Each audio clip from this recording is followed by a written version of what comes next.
There's really two big groups of challenges that Hulu and sort of the online video industry faces as a whole. The first is, again, around quality.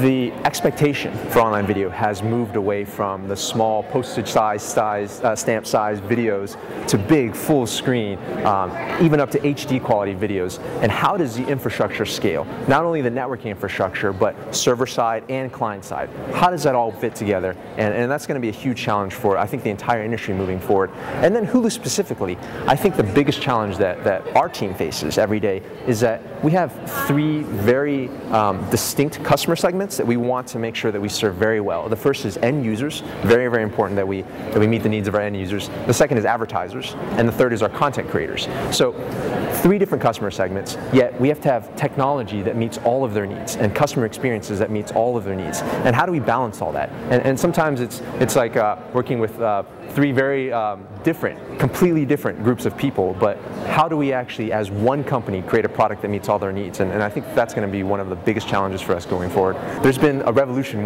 that took us from nothing to 7 billion streams back in 2007, but I think there's been this hidden revolution that's gone from 7 billion to 14.3 billion streams as of February of 2009. So what are some of the technology enablers that have made that happen? What are some of the business model enablers that have made that happen? One of the big focuses has been around quality.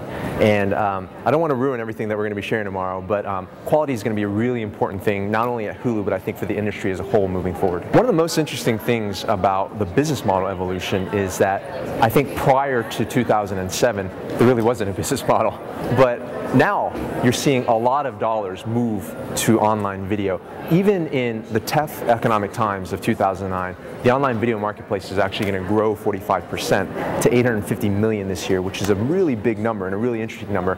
And it's really exciting to be able to play in that type of a growing environment. For Hulu, we were very excited to premiere an ad during the Super Bowl, one of the sort of seminal events in media every year. And the response to that has been very strong. And since our first ad, we've actually released a second one starring Eliza Dushku. The first one was Alec Baldwin.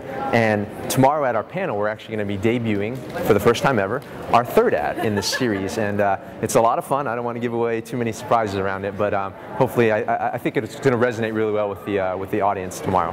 Online video on the advertising side has a real opportunity to redefine exactly what sight, sound, and motion can do as part of delivering a targeted message to users. One of the unique capabilities of online video is the fact that there's interactivity. You have a keyboard, you have mouse, you have connectivity. You can do more than just communicate one directionally to your users. So at Hulu, we've started to experiment with that in 2008 with some interactive ad formats, and we're going to be doing that a lot more in 2009 with some new technologies around how do we make that experience more engaging for the user and also more effective for the advertiser, because at the end of the day, we actually share the exact same goal as the advertiser, and that's one about effectiveness. We want to make sure that we have the most effective channel, the most effective platform to actually deliver that message, and as long as we do that, everyone wins.